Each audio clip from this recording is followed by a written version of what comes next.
दोस्तों, महाभारत की कहानी अपने घरों में हम बचपन से सुनते आए हैं कि कैसे कौरव पांडव जुआ खेलते समय युधिष्ठिर ने द्रौपदी को दांव पर लगा दिया था और दुर्योधन की ओर से मामा शकुनी ने द्रौपदी को जीत भी लिया था। उस समय दुशासन ने कैसे द्रौपदी को बालों से पकड़कर घसीटते हुए सभा में ले आए। द्रौपदी को जरा भी अंदाजा नहीं था कि उनके साथ क्या होने वाला है। जब दुशासन से भरी सभा में द्रौपदी की साड़ी उतारने के लिए कहा गया, तब द्रौपदी को एहसास हुआ कि उन पर कितना बड़ा संकट आया हुआ है। उस वक्त उन्होंने वहां बैठे भीष्म पितामह, द्रोणाचार्य और विदुर जैसे न्यायकर्ता और महान मुखदर्शक बन के बैठे पांडवों ने भी लज्जा से सर झुका रखा था। ये सब देखकर उन्होंने अपने सबसे प्रिय सखा भगवान श्री कृष्ण का नाम पुकारा। उद्धव गीता या उद्धव भागवत में श्री कृष्ण के सखा उद्धव उनसे इस संबंध में कई सवाल करते हैं। आइए जानते हैं कि श्री कृष्ण उद्धव के प्रश्नों के क्या उत्तर देते हैं। उद्धव श्री कृष्ण से कहते हैं कि हे कृष्ण, आप पांडवों के प्रिय मित्र थे।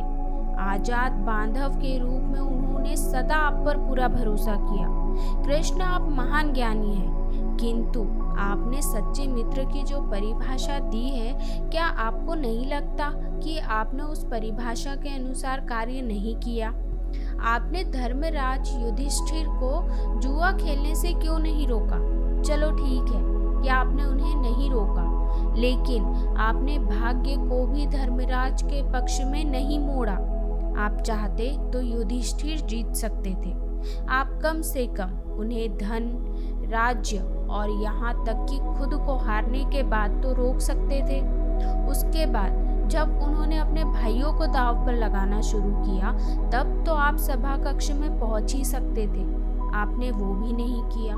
उसके बाद जब दुर्योधन ने पांडवों को सदैव अच्छी किस्मत वाला बताते हुए द्रौपदी को दांव पर लगाने को उकसाया और जीतने पर हारा हुआ सब कुछ वापस कर देने का लालच दिया, तब तो आप कम से कम हस्तक्षेप कर ही सकते थे।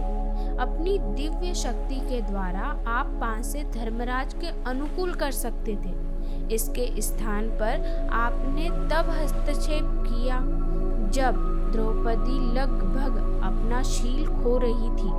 तब आपने उसे वस्त्र देकर द्रौपदी के लज्जा को बचाने का दावा किया। लेकिन आप ये दावा भी कैसे कर सकते हैं? उसे एक आदमी घसीटकर सभा में लाता है और इतने सारे लोगों के सामने निर्वस्त्र करने के लिए छोड़ देता है। एक महिला का शील क्या बचा?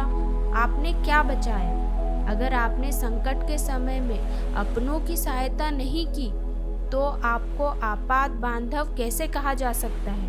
बताइए, आपने संकट के समय में सहायता नहीं की तो क्या फायदा? क्या यही धर्म है? इन प्रश्नों को पूछते पूछते उद्धव का गला रूंध गया और उनकी आंखों से आंसू बहने लगे। तब श्री कृष्ण का जवाब सुनिए।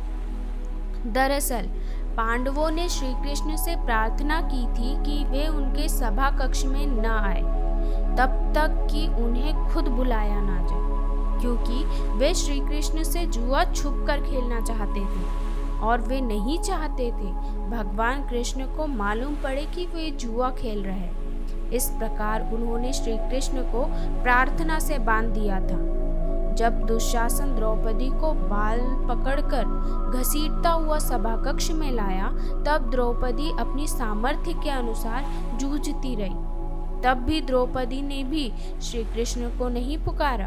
तो द्रौपदी की बुद्धि तब जागृत हुई जब दुशासन ने उसे निर्वस्त्र करना शुरू किया। जब द्रौपदी ने स्वयं पर निर्भरता छोड़कर हरि हरि अभ्यम कृष्णा अभ्यम की गुहार लगाई, तब जैसे ही श्री कृष्ण को पुकारा गया, वह अविलंब पहुंच गए और उनकी सहायता की। तो दोस्तों, आपको जानकारी कैसी लगी कमेंट करके जरूर बताएं। धन्यवाद।